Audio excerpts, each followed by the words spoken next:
Professor Bansal is a professor of strategy at the Ivy Business School. She is also affiliated with the University of Cambridge, MIT, and Monash University.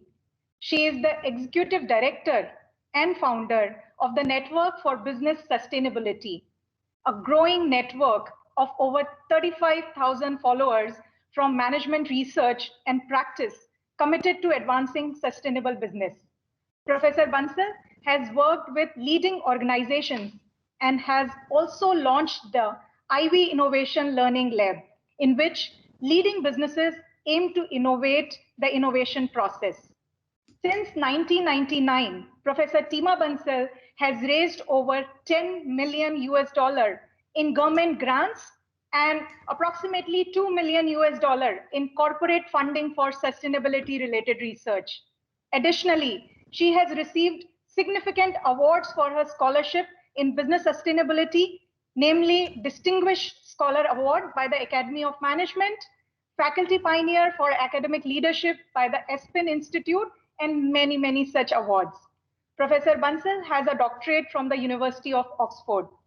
Before joining academics, ma'am has worked as an economist for the Canadian government and as a management consultant for the Nicholas Applied Management.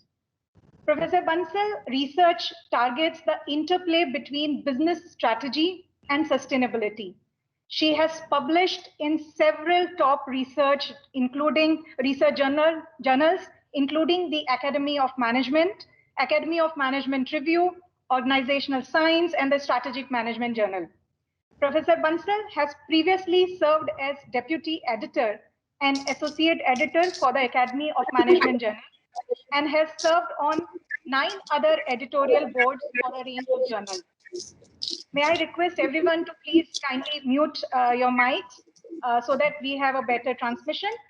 Professor Bansal chairs the Canadian Council of Academics Expert Panel on the Circular Economy and sits on the board of the United Nations Principles for Responsible Management Education, that is UNPRME, and we are glad that we are also committed to UN Prime goals since 2010. I am happy to share with you all that Professor Bansal has recently been inducted at the Academy of Management Board of Governors. Congratulations, ma'am, on this new role, and thank you for accepting our invite. May I now request our director, Professor Ajit Parulekar, to welcome ma'am Tima and also set the context for this session. Over to you, sir. Sure. Thank you, Divya. Firstly, thank you, Professor Bansal, for, it might sound cliched, but I know that you're really, really busy. And thank you so much for taking time and addressing our faculty. I thought I'll introduce a couple of things about the Goa Institute of Management to you. Our faculty know about you. Divya has already sent everyone about your profile. A lot of people have been following your work and research. So I'm not going to talk about your background. I'll give you a brief of what we do at GIM. I did send you an email sometime back, which you were with some kind words. You acknowledged that email, so thank you so much. We started something called as the Distinguished Professor Program, where we decided as part of our internationalization efforts, we'll have different kind of forums for different sets of people associated with GIM. And for the GIM faculty, we decided that for some globally renowned faculty, if we get our faculty to interact with globally renowned faculty, it gives them, a different perspective for their research, for their teaching, for their other goals beyond academia. And that's why we put in place a Distinguished Professor Program. Of course, because of technology, and I must say, thankful to COVID in a way, because of the pandemic, we were able to do a lot more things online, reach out to so many more people, and so many new possibilities opened up. When I say new possibilities opened up, the way we had our Distinguished Professor Program planned out earlier was globally renowned professors would come down to Goa, to the Goa Institute of Management, and spend, let's say a week, 10 days minimum to a few more weeks than that at GIM. That resulted in a limitation that unless until people were able to carve out that kind of time, which meant for anybody who we would look for the distinguished professor program, probably 2 years in advance, we had to book their time. Right? This now currently with a lot more online being consumed, we suddenly find that it is possible to have different kinds of ways of engaging, and therefore people who cannot give us that much time, we can at least hope that they can give us smaller amounts of time and help our faculty further their research, further their teaching. Something about the Goa Institute of Management is typically you look at any of the top higher ed institutions worldwide, especially in the developing world, especially in the developed world. Sustainability is something that's a part of missions of most institutions. Now, the moment you go to developing world, in the developing world, a lot of institutions don't seem to see, them having the luxury of looking at sustainability. But from the day GIM was started in the year 1993, from then, we've been an institution for whom not sustainability alone. At that point in time, we looked at values, corporate governance being extremely important, because we realize that business school students, alumni, they have a very strong impact on society, because they end up in leadership positions in industry as well as society. And therefore, we thought the least that we can do is try and at least make them aware, if not, imprint on their minds things that are important to society. Whilst they will work hard for achieving their own personal goals, and in kind of countries like India also their own family goals, we'd also like them to look at societal goals and therefore do a lot more good, which people in positions of power like them, it's extremely important for them to understand that. So something like a decade back, when we were looking at moving to the new campus and looking at the journey ahead, amongst the couple of decisions that we took at GIM, one of the things was also our focus on sustainability. So we are one of the few business schools in the country who have sustainability as part of our mission statement. And when we view sustainability, when I was reading a lot of the work that you have done, we also started off looking at sustainability from the triple bottom line point of view, and we are trying to kind of evolve to a better place every day. So as part of this exercise of when you look at sustainability, one way is the way we lead our lives on campus. So trying to make the campus as sustainable as possible so that students can see this and then try and carry that along with them to the organizations that they get into. The other thing that I'm really excited in looking at is one part is the research that you do. So we have two centers on sustainability. One is what we call as a Center for Sustainability itself, which looks at largely environmental issues related to sustainability. And the other is a separate part which we look at is social sustainability, for which we have a separate center that Divya heads, which is a Center for Social Sensitivity and Action, which is we are looking at community engagement. Currently, over the last 10 years, we are focused on community engagement and contribution to the community in Goa. And we'd like to, now that I think we are established here, we'd like to move it beyond Goa also. The place that I'm really interested in looking at is, while we talked about sustainability and values and things like that, typically most business schools, us included, you first start with a course, right? And a course can do only so much. If you want it to be ingrained into the fabric of the institution, of the students, of their learning, it has to be something that's all pervasive. So out of the various things that you're doing in your session, the fourth segment of your session is something that I'm particularly interested in, is looking at how do you have sustainability being brought in marketing courses and finance courses, in our healthcare program, in operations, in all of them. I think that's something that is something that I'm personally looking forward to, because that also helps us then bringing in variety of other elements also across courses. With that, I'm kind of that's the introduction I thought I'll give you about what we do here at GIM, and that might help set some kind of a context on the expectation that our faculty have. Once again, thank you for accepting our invitation, and look forward to a fantastic session. Thank you, Dr. Parulekar and Divya. I really do appreciate the warm introduction and the deep insights of GIM. So I have to say it's really an honor.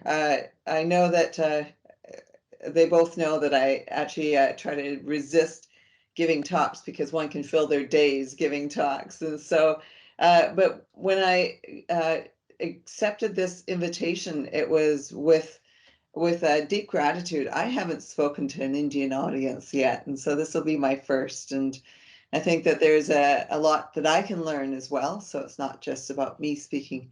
And so I just want to say too that I haven't been to India, even though I was born in India. We moved when I was 3, which is a very long time ago now. And so I haven't been for over 30 years. And so it's really a different place than I went to. But when I went to India last time, it was when the Ayodhya temple was torn down and the whole country had been under lockdown. So I went to Goa because my husband and I, that was the only place that we could go. and it was an oasis in a place of craziness at that moment. And I just remember these very, very deep, fond memories of the state. So anyway, so I do wish, personally, I really do wish I could be there, but I also know that if I had to travel, I wouldn't have gone. So you're right, that this gave it an opportunity for the discussion. The way that I've organized the discussion is in 4 parts, and to maximize the interaction that we can have with each other. And so it's less about me speaking, but giving you enough of insight so that we can spark some of that. The 4 parts are, first, I just want to cover what is sustainability from my perspective. The second part is to talk about a little bit of research and where I think research has gone and where I'm going with it. The third part will be on impact and how I have impact on practice, and it's through engaged scholarship. And the fourth is on teaching. So that's a lot to cover. We will actually, I'm going to share my slides, and hopefully you can see them. Yes, ma'am. Okay.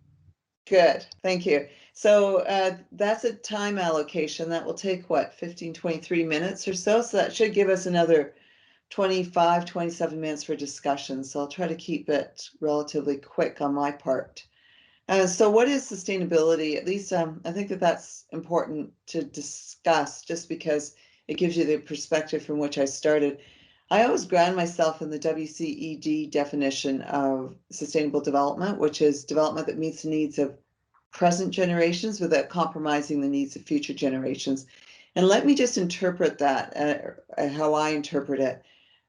First, very simply, to me, it's intergenerational equity and arguably intra-generational equity. So it's equity between people now and across generations. And if you remember it just like that, it's really simple to remember. So ultimately, though, it's important to know that it's about meeting human needs. I think a lot of people think about it meeting natural resources, but it's actually meeting human needs. But to meet those human needs, like basic needs, food, water, housing, that takes natural resources. And so the implication now is that we have exceeded our ability to meet those human needs within our natural resource constraints. I'll get to that in a minute. And then the final thing, and this is really important in terms of business sustainability, is that sustainable development is at the macro level. It's at the planetary level. We want all people to meet their needs. And so, but it requires individual and organizational actions. So business sustainability is the organizational actions to meet the basic needs for the planet. And so those organizational actions become important in what we study. And I'm sure all of you know the Sustainable Development Goals. So it's translated that idea into the Sustainable Development Goals. But to just highlight that no poverty is really the first goal. And so that is a driver of a lot of sustainability. And you can see, though, that poverty, or this is GDP per capita, has risen from the Industrial Revolution to pretty much present day. And that's led to a drop in poverty. So we are achieving those goals. But I think that the important thing that's happened more recently is the unintended consequences of income inequality. And so what we're seeing is that the top 1% are growing. This is just US numbers, but it's happening worldwide. And even in India, I know the numbers to be that the middle class has grown, has swollen, but then there's a very few number of people that make a lot of money. And that's true worldwide. And so the bottom 50% is, their share is dropping, while the top 1% is growing. So arguably, I think that the heart of sustainability now is less about poverty. If you go back to my last slide, we're only seeing extreme poverty is at 10%. But what we're seeing is income inequality being, I think, the biggest issue right now. And this is a simulation that I just show my students. It starts at the Industrial Revolution, but I know most of you understand sustainable development. But the blue is 2 degrees below normal, and the red will be 2 degrees above normal. And what it illustrates is our excessive use of natural resources to create wealth for society. And what's really evident here is right now, what we're seeing is a disaster, an environmental disaster afoot. So even though income inequality is a key issue, is the natural environment has now become quite a central issue for us. And, you know, the World Wildlife Fund just came out with their study that showed that 68% of wildlife worldwide has dropped in the last 50 years since 1970. And when you think about those numbers and the loss in biodiversity, that means our planet is less resilient. And worldwide, we're seeing the floods, the fires, just the loss to human life because of climate change. And we're facing now, arguably, our 6th mass extinction because of the loss of life. When you have those numbers in front of you, it's really hard not to think about what the future looks like. And so, and this is the World Wildlife Fund, sorry, I should probably put this earlier, is that the drop in biodiversity, if you start at the at 1 in 1970, has dropped to 68%. So we have a lot fewer diverse animals. I'm going to stop there. As I said, I really only wanted to discuss this for 5 minutes. And so it's been, and I'm just curious before we get into research, if anybody, I would love to hear how you describe sustainability, if it was in the same way as I do. Does anybody want to speak? And if you raise your hands, I can see your hands on the screen. I would love to hear just one person tell me if, otherwise I'm gonna cold call Divya to tell me if that's how you explain sustainability. It's quiet. I would encourage faculty members to please share their views, otherwise I will be caught. I think there is a hand. Yes, good. Venkatesh. Yeah. A couple of pointers, very well articulated, ma'am, but then a couple of pointers that you actually look at it. More than the poverty which is actually driving it, don't you think it's the greed of the haves, which is actually leading to depletion and then creating a lot more havoc in the environment, right? We tend to attribute this depletion and then damaged environment largely from a poverty angle, but then it's the other way around. For example, if you were to compare the consumption of US vis-a-vis India, across any of the dimensions of the resources, US with this kind of demographics and population tends to consume 3 to 4 times than India. So how about you look at this, and then what are some of the balancing factors you want to bring in? That is a perfect statement. And in fact, I was talking to my husband yesterday again, but I think income inequality is at the heart of sustainability. But now the most urgent issue, arguably, is the planetary issues, which is overconsumption. So he started with greed. I think that's caused by income inequality. And so whether it's income inequality within a country or between countries, I couldn't agree with you more. Just one more voice and then we'll move on. And I have to say that I do appreciate the conversation because I just know my context. I know Canada, I know the US, I know a little bit of Europe. But what I don't know is what you think in India, or in Goa. So I really appreciate the comments. Arpita? Yeah, thank you, ma'am. Really liked your perspective on sustainability. I was just thinking that it is in fact a mixture of both. It is income inequality, which is important, but actually it is greed of those persons who had, or countries who had more access to the resources, and the exploitation of the natural resources that has taken place, right? And at the basis of it, it is sheer human greed. Now, the access that people had over the natural resources is what varies. Whether it is in terms of countries or even within a country, it is in terms of income. People with higher income have more access or ability to have access to the resources. And so, yeah, those who have access have played a larger role towards spoiling the environment to the extent that we have right now. And another point that I would like to make is that some of it is reversible, yes, but we have a large, unreversible portion to it also. I absolutely agree with both points, and I think is very similar to Venkatesh's point that that it's inequality and access to resources. So resource inequality or wealth inequality or income inequality. So ultimately we're on the same page that, and it's really interesting for me to hear that poverty is important to you as well. And greed is central, because I think that we know that greed is here as well, but we don't put it front and center as much, because I think greed sort of points our finger at ourselves, and we're less likely to do that. We would rather think about poverty or the natural environment, which distances us. So anyway, those are really good points. I'm going to move on just because I want to keep things going. But I do want to ask everybody a question, if you don't mind raising your hand. Who teaches sustainability? You don't have to speak. Just raise your hand if you teach sustainability.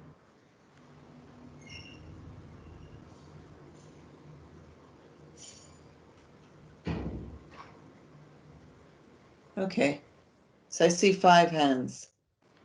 Okay, good. To me, this is, we'll get to teaching in later on in this session, but I think the teaching piece is really critical. Sylvia, can you see my screen again? Yes, ma'am.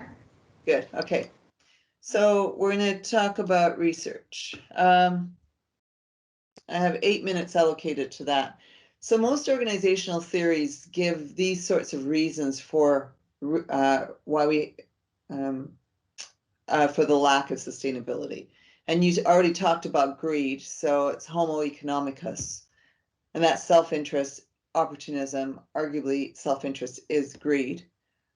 Failure of markets, so we don't price natural resources well, we don't price externalities well.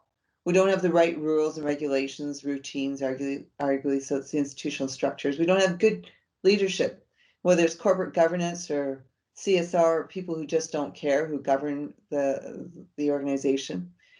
Or these cognitive biases. We want our cake now, we don't want to wait, and we tend to be very short-termists. And those are the theories that we have in research. I have a paper with my former doctoral student, Hee-Chan Song, in the Academy of Management Annals. And what he did the hard work here, systematically analyze the published research on social responsibility and sustainability. But I just pulled off sustainability diagram. But you can see, though, that it can be synthesized into individual level factors, organizational level factors, stakeholders, and the macro influence, which includes regulations and institutions.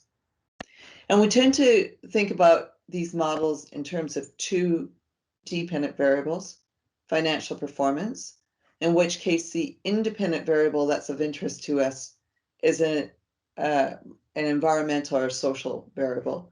Or we look at non-financial variables, and this could include stuff like an equivalent, a proxy for financial performance, like competitive advantage. Or it could also include environmental or social dependent variables like stakeholder management. So much of the past research has been done with this sort of model in mind. And then what that leads us to, or what that's led to in a more contemporary way beyond the types of regression analysis that you would see in this, is streams of research that are like corporate sustainability, social entrepreneurship or innovation, social innovation, social enterprise. There's a stream of research on B Corps and corporate social responsibility. You're seeing a lot more conversation now about grand challenges and wicked problems and paradox research. And I would have said that the regression analysis, most of it is in the first piece here, but then you can see the other ones, like especially institutional theory, weaves through a lot of these other forms, these other areas of research. When I started my research, I was very much in this camp, and there's some citations that I even have here as well, right? Bansal and Hunter and Bansal and Roth. This is my very first, that was my dissertation, published in 2000. But what happened as I was going through my own journey of research was about 10, 12 years ago, I did an empirical analysis of 20 of Canada's largest companies. And I interviewed on average 6 people, 6 executives within each of those companies. And I made these are just empirical observations, some empirical facts. And I found that the more sustainable and responsible organizations were established earlier. They operated in slower industries. So the more responsible companies, believe it or not, in Canada, were in mining versus high tech. They had top management teams that had more long-standing members, so that they had formed a lot more social capital. They had older CEOs and they had longer tenured CEOs. And that puzzled me. And I thought, there's nothing when I go back here that tells me that can explain that pattern of results. So it got me thinking, and I went back to the definition of sustainable development, and it changed my research trajectory from there. And what I realized is that the intergenerational equity about present and future was missing from our research trajectory. And so our past research has always looked at things in the moment, but we haven't looked at time. And all of these variables here, or whatever you might want to say it, established earlier means older organizations, slower industries, they're all time-related factors. So that started my trajectory on time. And arguably, if we can argue about greed being the driver, but we could also argue that it's a way that we see time. The Mac in 1984, I'm actually, showing this, I'm using a Mac right now. There's only one Mac, it was built in California.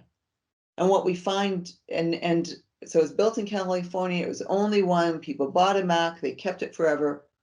Now people replace their computers in our world every 3 years. And I have 4 devices. I have an iPhone, an iMac, I have an iPad, and I have a tablet, a laptop. You can tell me, why do I need those? I certainly don't to get my work done. But we have this proliferation of products and proliferation of speed. So it's not necessarily greed, but it's speed. It's time that's changed. And to me, that is part of the problem. And if you look at Indigenous communities in the world, they look forward many generations and they look to their children. We look to ourselves and only ourselves, and our time is compressed to the moment. So my own research agenda is focused on spatiotemporal scale, and I can make those same arguments with space. So while time is compressing, space is compressing, so that people travel, and before COVID, people were going everywhere. And part of the reason why I haven't been back to India for 30 years is because I believe that we have to respect our place, respect our space. As a bigger, faster, more global, that's at the heart of everything we do, in business studies, to me, is the problem. As we go bigger, faster, more global, we will use more resources, and it will split the haves from the have-nots. If we introduce the factors of space, time, and scale into our business studies, management studies, I believe that we will change the way that we see the world. It's like looking at a two-dimensional map in which there's distortions at the poles, especially on the north part of the Canada, as big as it is, in Greenland, we are not that big. And India is just a little country. That's not true relative to Canada. But of course, maps distort and globes hold the truth. And so what we need to do is introduce the dimension of time, space, and scale into our theories. And I realize I have way too many slides to get through the next 2 minutes. I did a study, I'm going to go through these very quickly, but just give you a flavor of the type of work. We did a study to see that the firms that adopted long-term executive compensation plans, this is with Caroline Flammer, published in SMJ, the share price went up 1.14% on the day that they adopted long-term compensation. Sales growth after a year went up. So in T+2 and T from 2 years to 4 years, sales growth went up, and so did ROA and profit margins. R&D went up, patents went up, the quality of patents went up, and social responsibility went up. So the firms that think more long-term have higher financial results.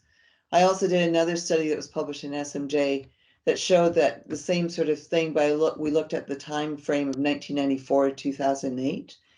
And we did, basically, it was an epidemiological study. So we matched in the first 3 years over here, and then said, look at what happens 20 years forward, and found that those firms that thought more long-term also had higher sales, had higher survival rates, had lower volatility.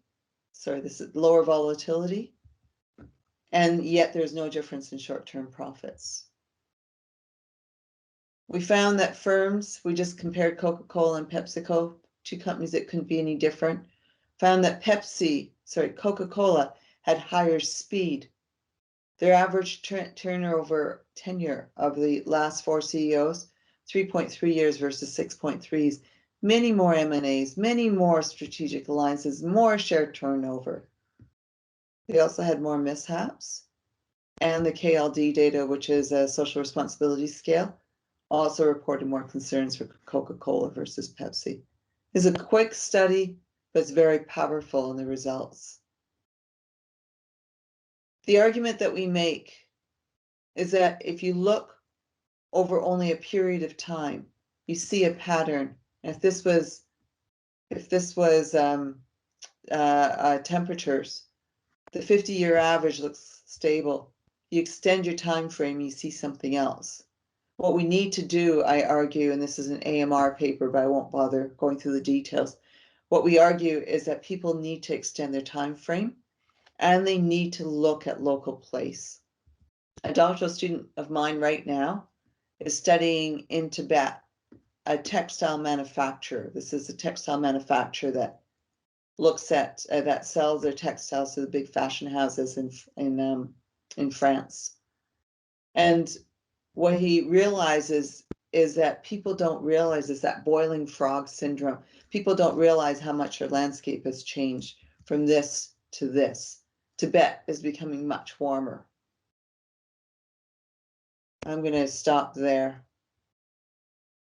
Okay, I think that's a good place to just tell you to have made my point that I think time, space, scale is really key in the research now.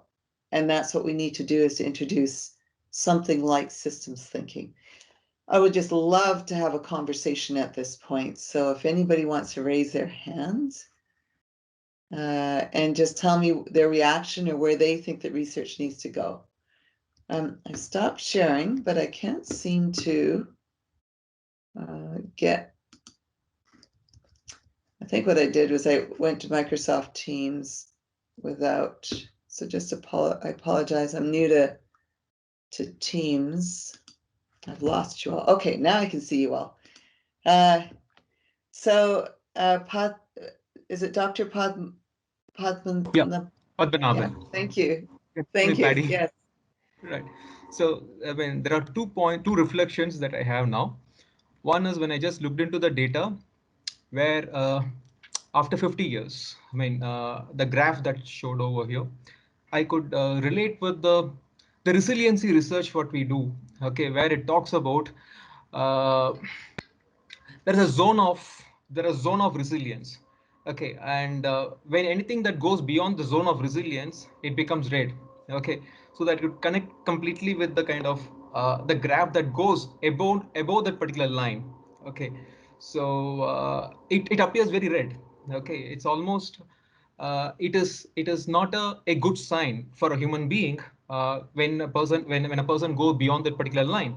Now I could relate with the issue related to sustainability, where when the line goes above that, it is completely red. It is, that's number one. Number two, as I was looking at the the Greenland and somewhere the corners of Canada and all those things, I could relate with one of the article that recently read in the National Geographic Channel, where they started talking about when iceberg melts, new routes gets created over there. Traditional routes are blocked by the icebergs. As the iceberg starts melting, okay, via Canada, via the Greenland, you can cover the entire world in a more fast and in a less time in a less time. So people are exploring what it is when they don't see the issue that is lying over there, which is iceberg is melting and it is going to be really dangerous. But they started seeing about the new routes getting inside over there. They started drawing routes. Okay, if this iceberg melts, where we can get inside and where new shale gases can be extracted over there. Kind of stuff is coming up over there. That's second point. Number three, another thing is I watched. I think you would have watched this movie.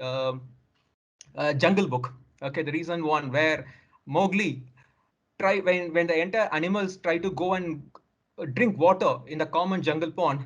Mowgli alone tries to do some innovation by connecting a tub or a can, something like that, and connecting with a rope, and takes down the water.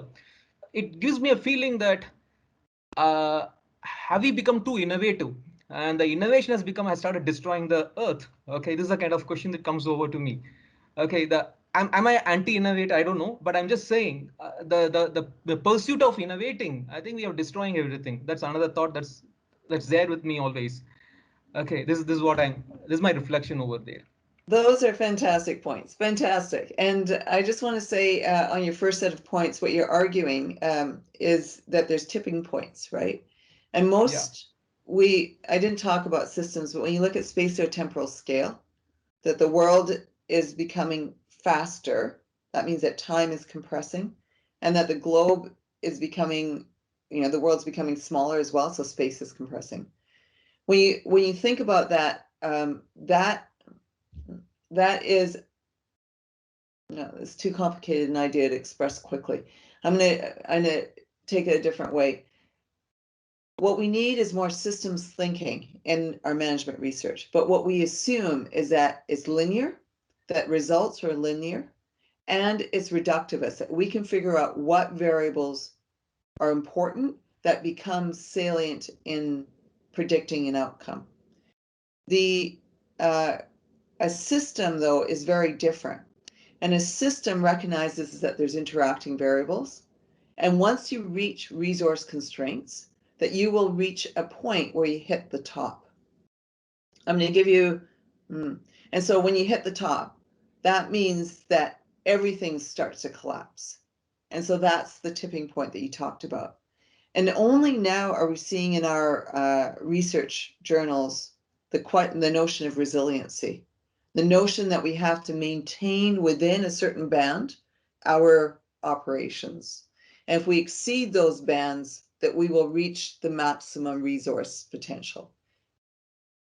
Many natural scientists right now would argue that we have exceeded the ability of the earth to regenerate itself, that we have reached that tipping point. And I'm going to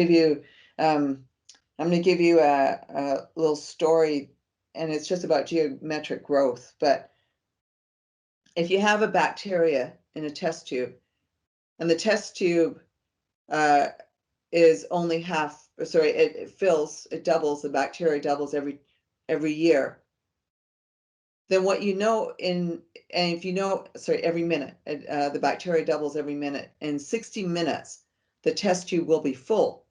Well, you know that in 59 minutes, the test tube's only half full. In 58 minutes, it's quarter full. 57 minutes, it's 12.5% full. Well, what's happened in our world is that we have gotten to the point that we finally see that the test tube is full. That means that we're at the 59th minute. We only have one more minute left because we are seeing the limits to growth. As soon as you see the limits to growth, as soon as you see the glaciers start to melt, it's too late. We can't change it because the growth has already happened. And innovation arguably got us here. Then the question is, I don't know. I used to say exactly what you said, that innovation, it could be the problem, but now I think it's the only solution we have. We have gotten to the point that we need massive change very quickly. In terms of research, though, we need to start to see nonlinear effects, and we need to recognize the complexity of the world as it is. We don't do that in our management literature. We just don't. We have those, I showed you that the independent variables, dependent variables. And I would argue too, that people outside of North America and Europe and the US is the worst. We are taught reductivist linear systems.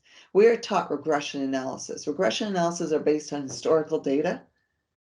But the reality is the future does not look like the past. Why are we building regression analysis based on models of the past?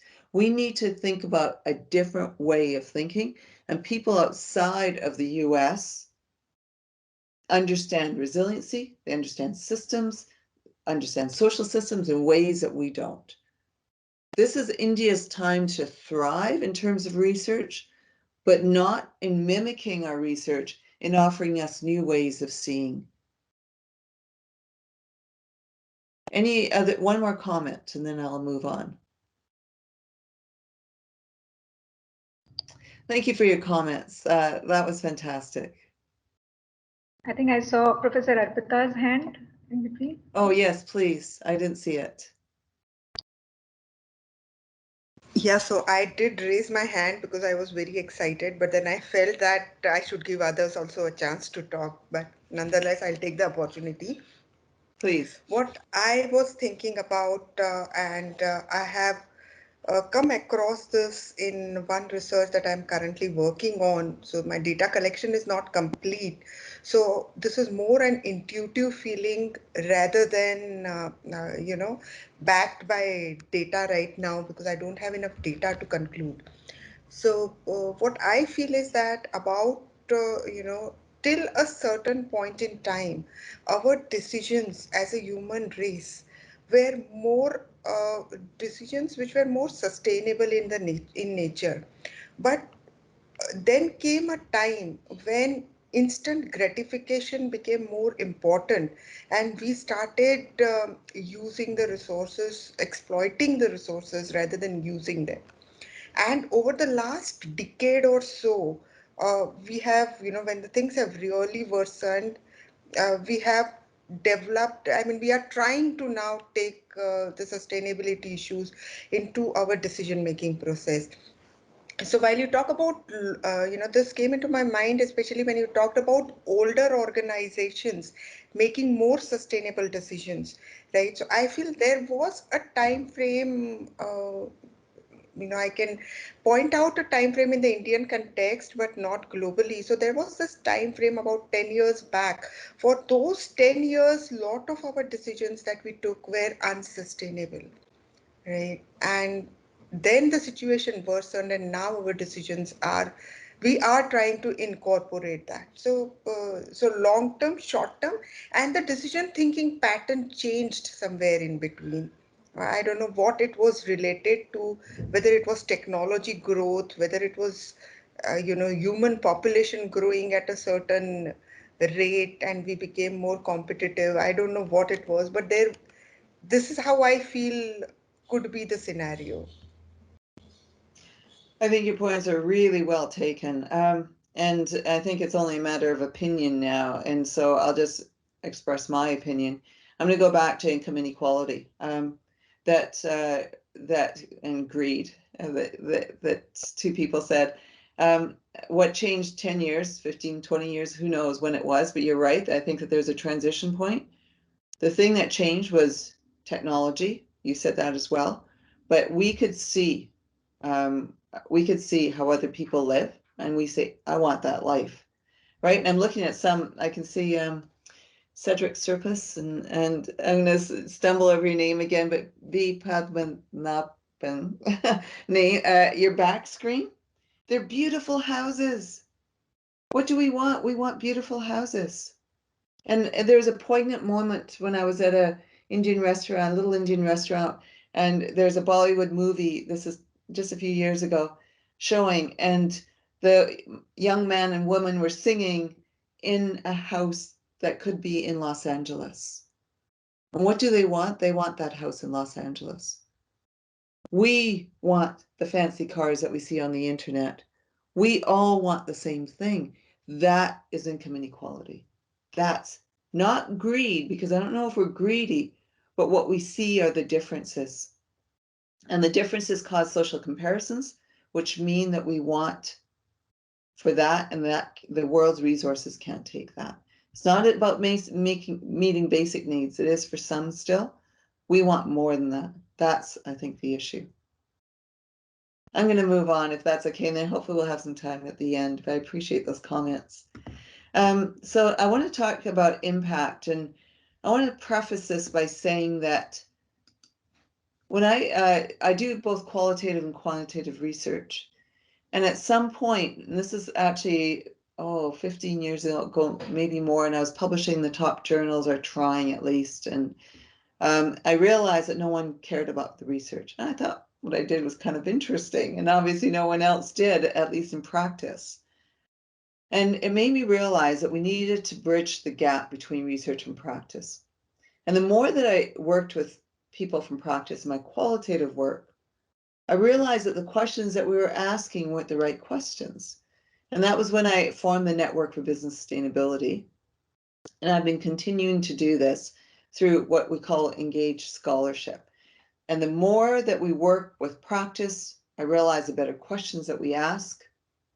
And then the questions that we answer will be used by practice, which makes them realize that they can also use evidence-based research in their practice.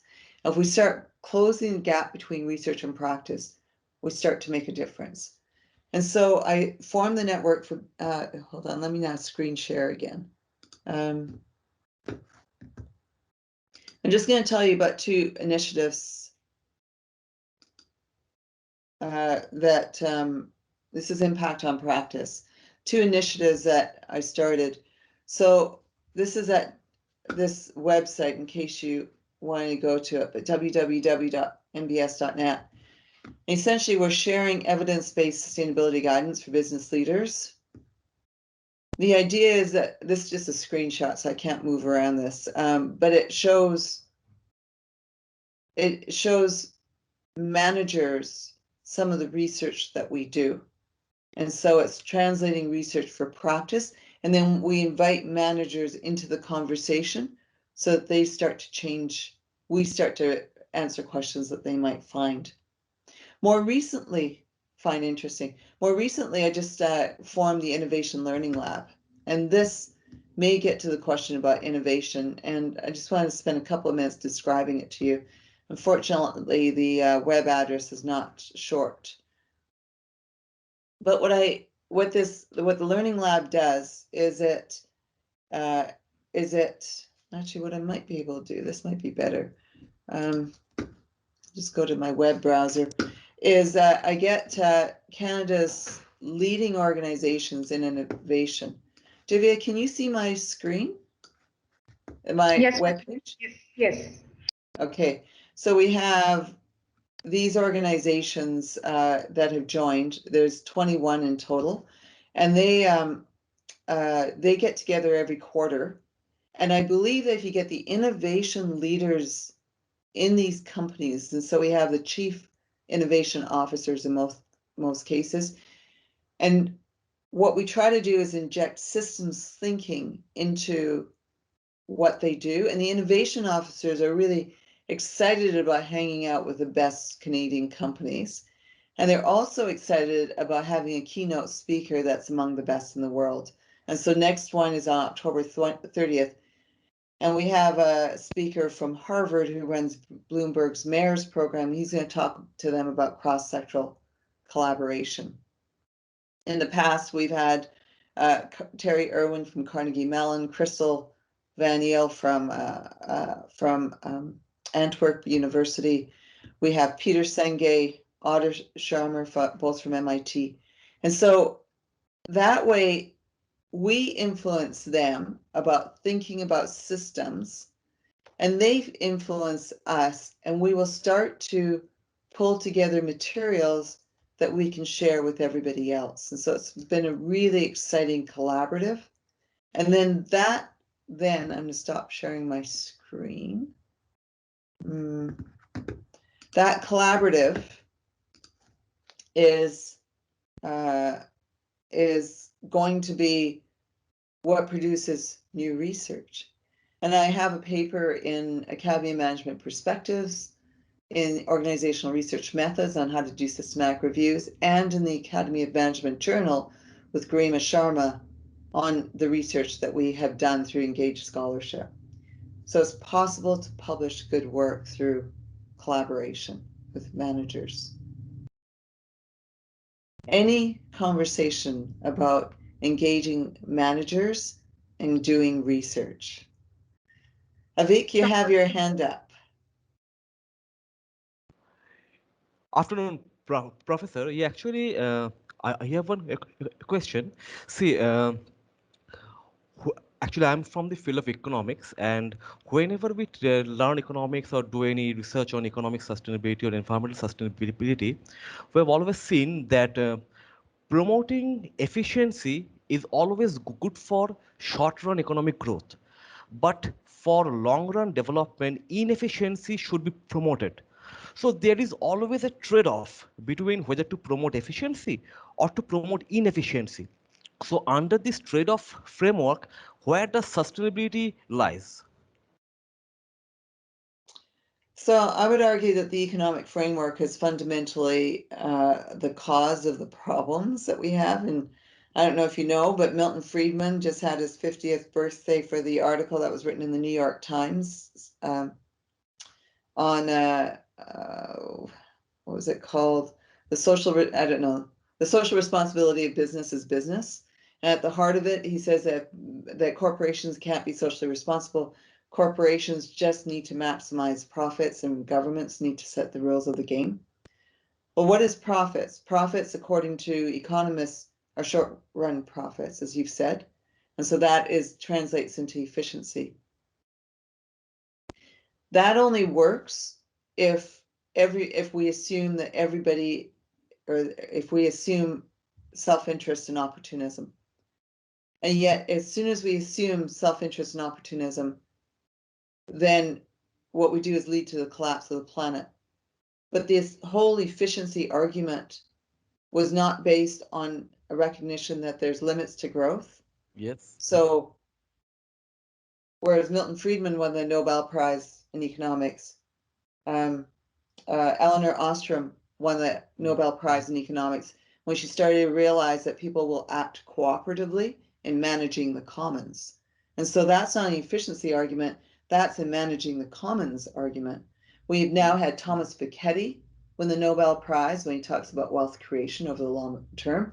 We've had the last two Nobel Prize winners, the husband and wife, that had a very different model as well. So I think that we even had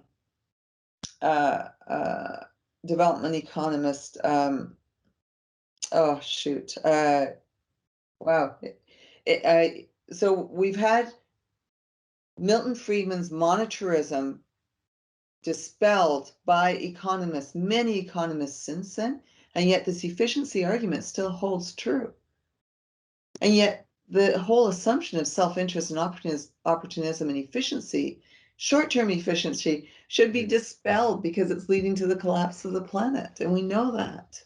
Yes, exactly, Yeah. because whenever we are referring to this whole debate on innovation, we are actually, and sometimes we actually let go the intergenerational equity, which is one of the basic fundamental of the sustainability. Agreed, Yeah. absolutely agreed. So And yes, so where does it come in, intergenerational equity, into efficiency? so whenever we are talking about the innovation, let's say in today's world, we are running towards the automation. And when we are running towards the automation, we are actually, in coming years, we can see a whole lot of rise in the unemployment. So on the one hand, when we are trying to achieve the environmental sustainability, we are trading off it with the social sustainability. So the different aspects of sustainability will always be at the trade-off, right? So whenever these innovations are towards the automation, when they are too much focused on the environmental sustainability, sometimes the social sustainability can be at the stake. So that was my question. So that's why I've asked that this become the short run efficiency driven profit or long run inefficiency driven development, where in these in two extreme spectrums where sustainability lies. So that was my question. But yes, you have absolutely rightly said that it is always the uh, role of the corporations to go for the what do you call it, that a, a responsible management, that one of the responsible management systems. Yes, in that way it's absolutely right. Yes, And I'd just mentioned like that. to add to that, that the Mm, trade-off that you're talking about, mm, economics versus the environment or society, happens in mm, the short term. yeah. Once you introduce a long term, and I don't know what the long term is, but if we include future generations, so my children even, as soon as we extend the time frames, we manage our resources in society very different. If I know my neighbor is going to live here for a long time, all my neighbors are going to live here for a long time, I will act in a very different way than if I rent my apartment for 1 month. The Airbnb people who stay there for 1 day act in a very different way than if they own the property and they know that they have to keep those neighbors. As soon as we extend our time frames, things change. Economists do not have any modeling that allows them to introduce time and space. In fact, what we do in finance is we discount time. Net present value discounts time. Sustainability values time. International business discounts space. So we think that it's okay to transport goods, it's okay to internationalize. Multinationalism, globalization is good because we discount space.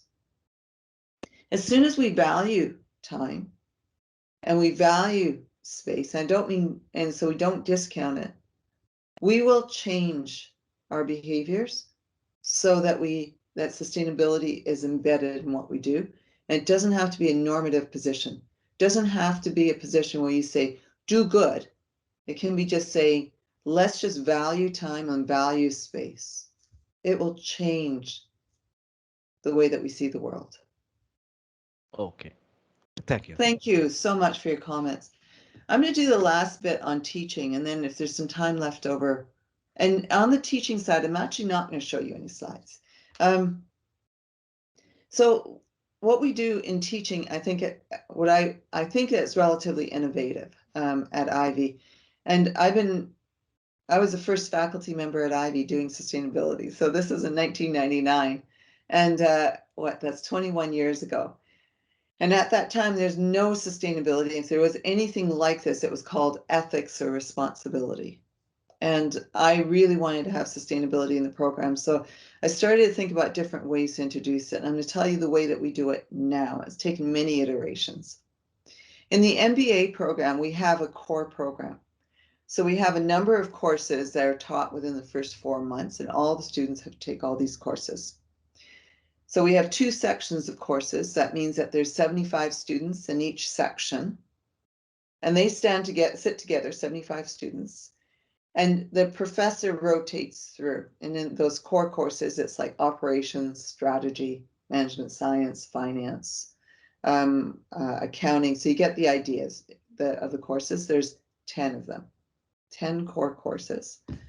And what I do in sustainability, I co-teach a single class in each of those courses. So they see me in finance, they see me in marketing, they see me in strategy, they see me in operations.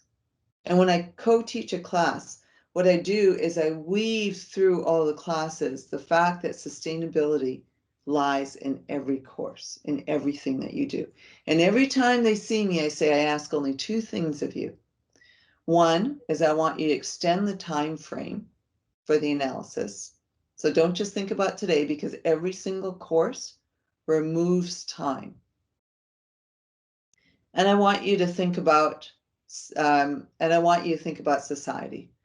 So not just thinking about time, but also thinking about society. So now I want you to take the perspective of society. And as soon as we do that, we change the conversation.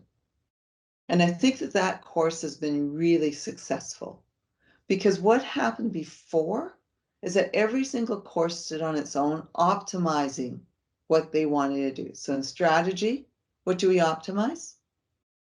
We optimize profits or growth. If every single organization optimizes profits or growth, we will reach the limits of growth and the world will collapse. What does marketing do? It tries to sell. If we try to sell more stuff, the world will collapse. In operations, what do? We try to cut costs. It's efficiency. We want fewer people doing less. And as soon as we get more efficiency, we distribute profits to just a very few people.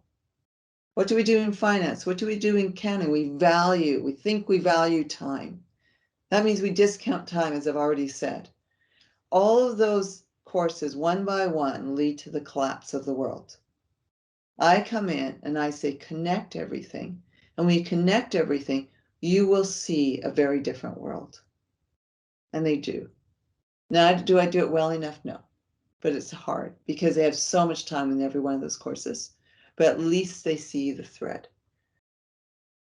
That's what we do in the MBA program. I'm willing to tell you more about what we do in the undergraduate. Very briefly, I tell you what we do in the undergraduates. All the students have to take what we call a core elective, which is that they have to take a course in sustainability, but 10 of the classes are all the same and 10 of the classes are unique, and so they get to choose. So sustainable finance, we have women in management, we have public policy. So all those 10 classes are the same across them, and then 10 that are unique, so they get to take whatever they think is interesting. And so it's an elective of sorts, but they have to have those 10 core classes. Any comments or questions or discussion around teaching? Vishnu? Yep. Ma'am, this is about sustainability in the courses.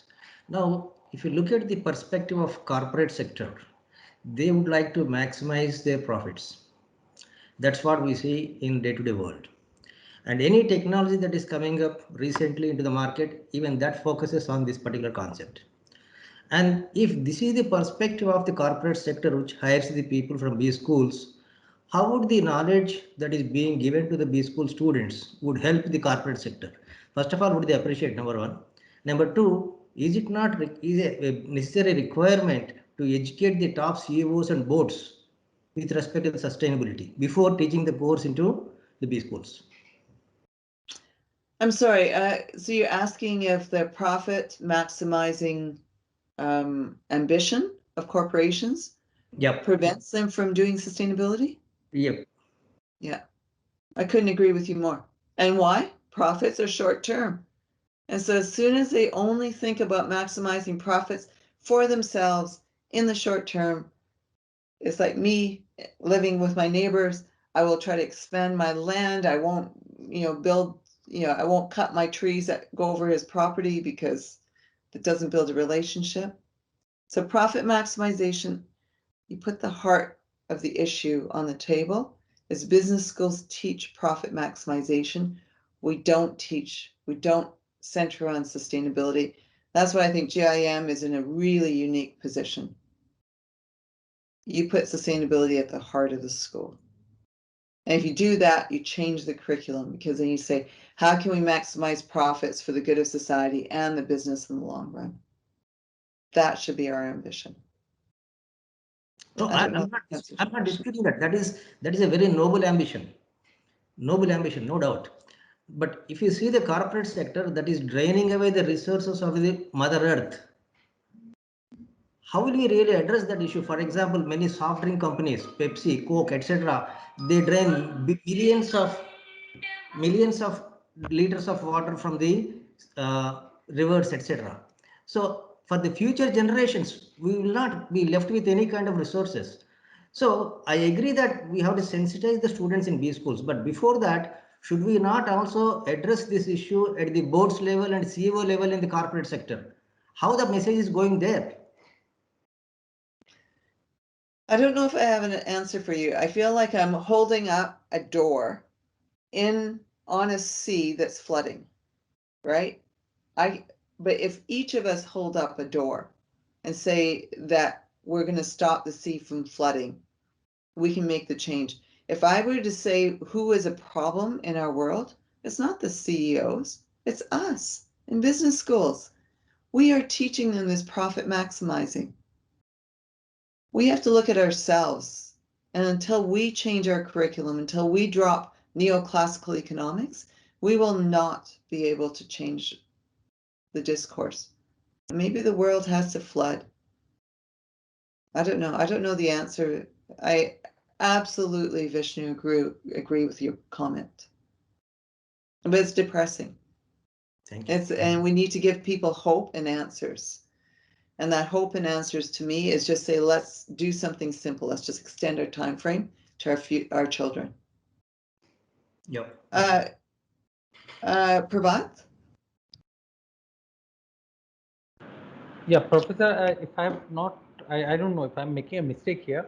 When you talked about the course that you teach, like the co-teaching format, is there a scope where in I think second segment of your discussion, or maybe first one, I'm now again misplacing that part.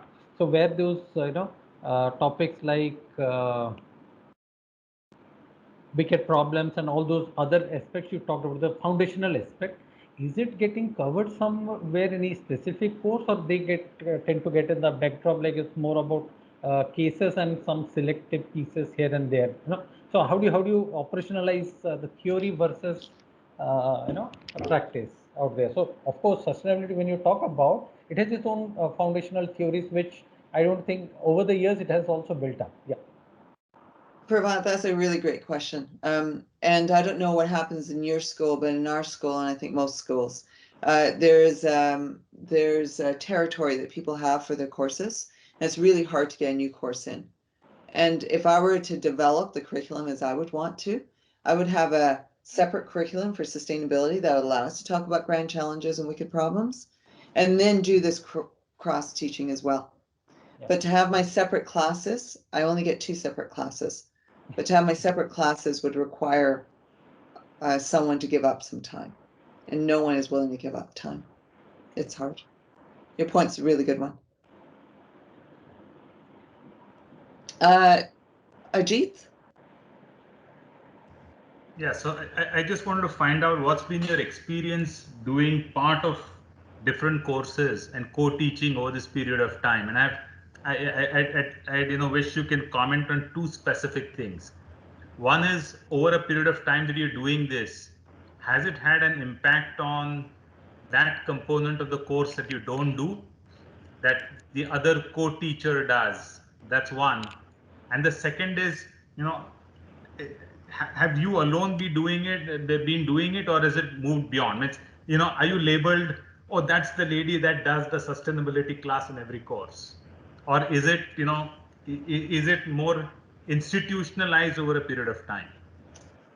That's a fantastic question. I don't know. I can only look at anecdotal evidence. One of the anecdotal pieces was that I took 1 year off of this co-teaching, and so they didn't have it at all then. And in that year, a lot of my colleagues asked for me to come back. So they brought me back the next year. And so there is a desire to co-teach. And when I first instituted this idea of co-teaching, my goal was not to change the students because I knew I only saw them for minutes, basically. My goal was to transform my colleagues. I think that there's evidence to suggest that I am, but I don't know that as a fact. But I now have, and there's lots of factors in this. It used to be me in 1999 that did sustainability. Now sustainability has become a lot more of a salient issue across the academy. But we have, I would say 60% of our faculty do something on CSR or sustainability.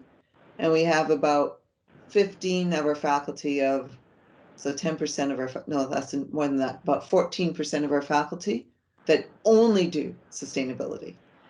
So we're starting to see a much growing interest, and we now have it in all our programs. We have it in our undergraduate program, which is about 4 times the size of our MBA program, our MSc program, our MBA program, PhD program, and our executive education program. All of them have sustainability core to the program. So, and I don't do it at all. I don't know if that answers your question. Of course it does. Yeah. We are at 8:15. I don't know if you keep time precisely. So we can take Professor Venkatesh hand is raised, so maybe we can take his comments. Perfect. Venkatesh, Professor Venkatesh. Yeah, I wanted to, with regard to the teaching part of it, I just wanted to make some comments. Probably the concept of sustainability with regard to millennials has a totally different dimension, because research has proven that millennials per se are very, very conscious, aware, and committed to sustainability. That's the first data point. The second data point is the issue with regard to the B school behavior with regard to sustainability.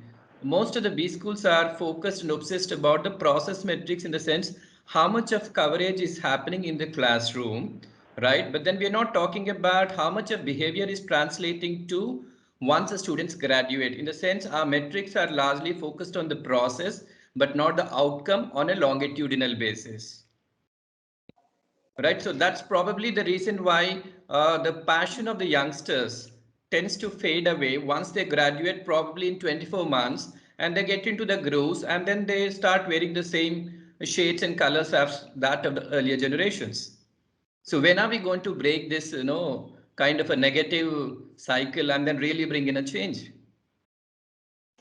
I feel like your question is almost rhetorical, and I couldn't agree with you more. And this is partly why I do this engaged scholarship, is because I think that if we start to get the managers in here and they start to see the world differently, and we don't talk about sustainability, we talk about systems thinking, and I believe that systems thinking is the theoretical heart of sustainability. So if I can get them to see systems, then I can get them to see sustainability.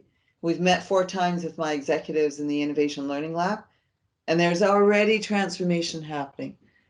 And they know that to hire millennials, that they have to see the world differently. So yes, I think that the millennials are the change generation, and they do change when they leave. But then they also, the senior people in the organizations are starting to see that millennials care and starting to make that change. I want to give you one statistic though, and this is really interesting. It was a study that was done in India. I don't know which school.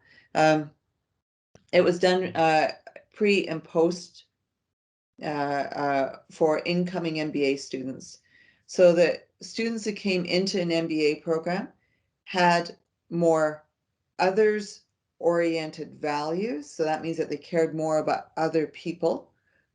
And when they left the program, they had more self-oriented values. That means that they cared more about themselves. What we do in business schools is the problem. It's not what the students think when they come in. We transform them into the short-term profits. And it's not because we as a collective faculty are greedy. It's because if you tell students day in and day out, you be a leader, you grow, you sell more, you have more efficiency, they will ultimately say, it's about me because I'm going to show leadership. Business schools fundamentally have to change.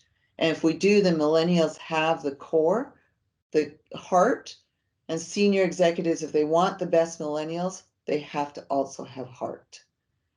So we can create that transformation, but it has to start with business schools. Yeah, thank you. Thank you. That's a great question. Ma'am, if you allow, Professor Anamika was raising hands, I think, in between. So Professor Anamika, do you have anything to share at this point of time? Yeah, actually, I was coming as a rejoinder to Professor Venkatesh's question there. And one is the generational cohort is already critiqued. And ma'am, I would need your support or views on that. I think the entire premise that we were initially saying that each generation has a very specific way of behaving. And there is a shared behavior that the generations have that has already been critiqued. And within that line of literature, I think it is very well established that Gen Z and millennials are more sustainable, more environment conscious, more emotionally stable, and more socially oriented, more aware of their social sensitivities. The next few generations, if they are groomed well and if they get the right amount of channelization, my hypothesis is that the future is going to be a little brighter than what our generation has created at this point in time, because everybody has realized the pain points of the mistakes that our generation has done. And therefore, what was in 80s, which started as a criticism for a lot of these large companies, whether it was Monsanto or MACD or other big large companies, in the present generation, we find that the senior leadership is very mindful of not repeating those mistakes.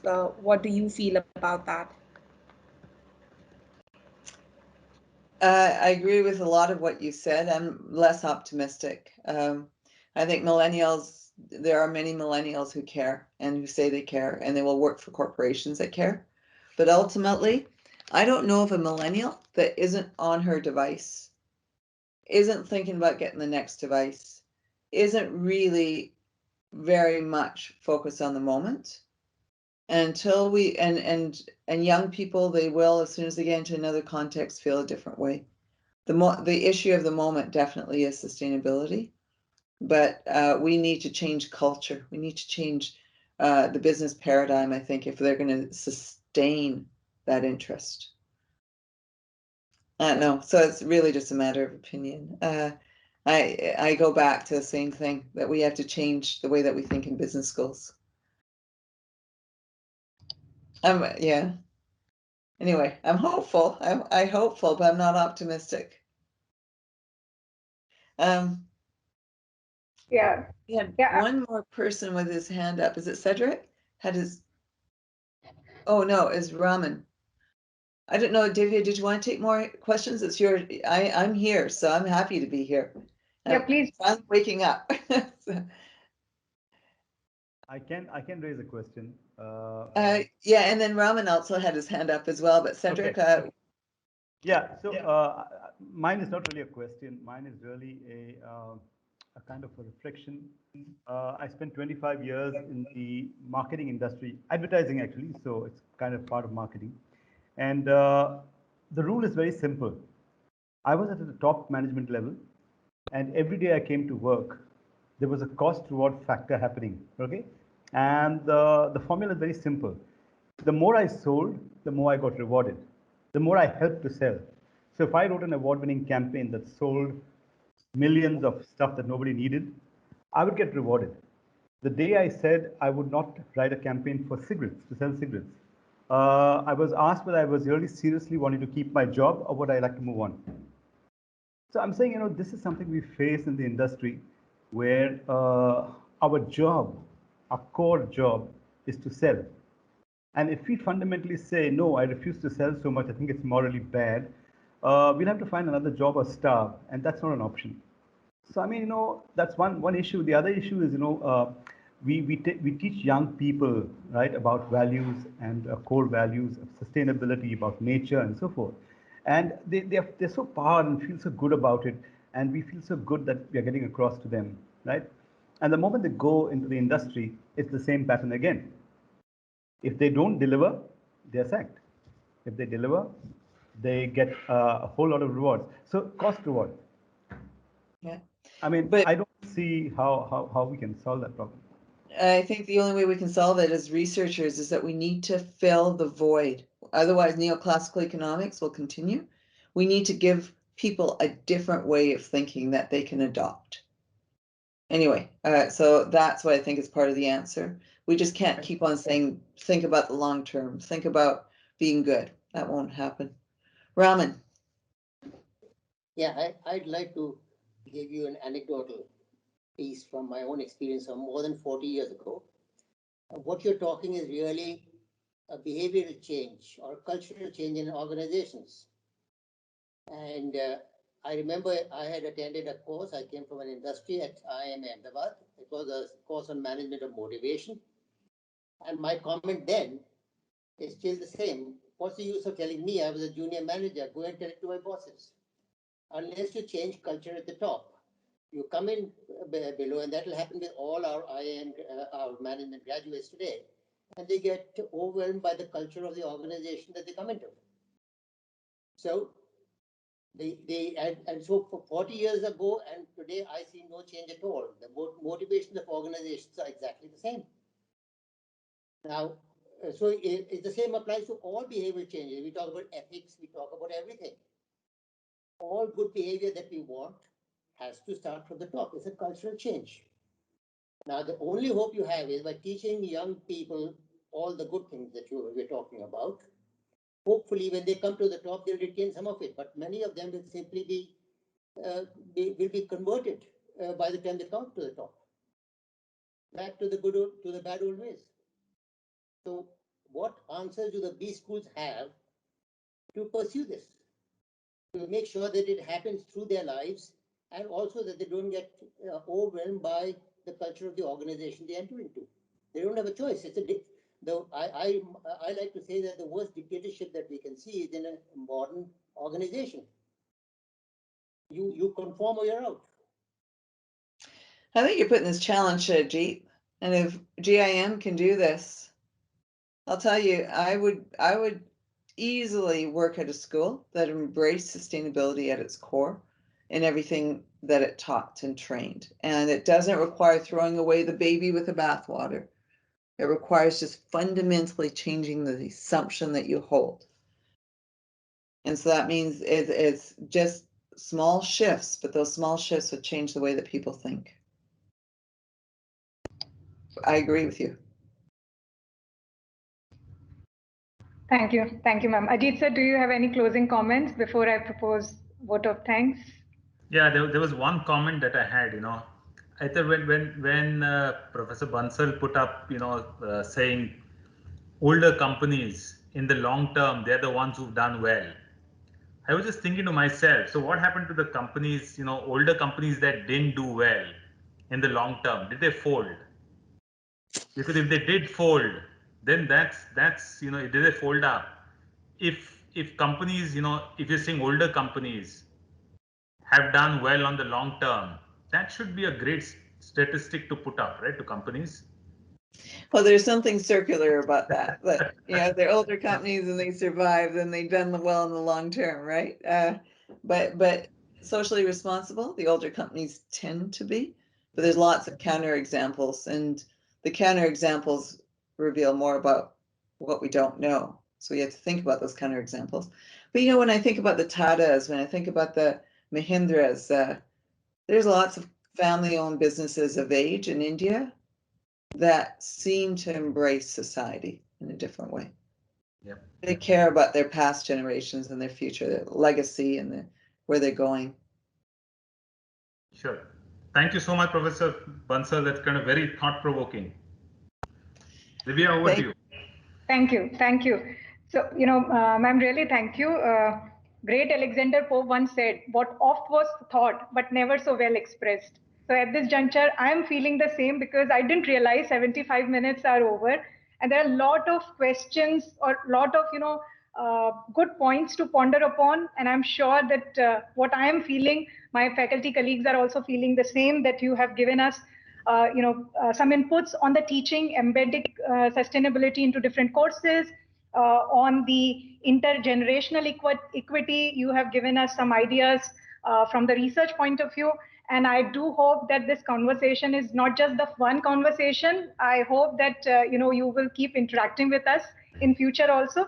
So really thankful, ma'am, for enlightening with your knowledge and your presence. Really thankful to Professor Ajit, our director, and our Dean Academics, Professor Neeraj Amarnani, for their support and guidance. I'm really thankful to Mr. Raman Madok, our board member, for his gracious presence. And I'm also thankful to Professor T.V. Rao, our AAC Academic Advisory Council Chair, who is also present in this gathering.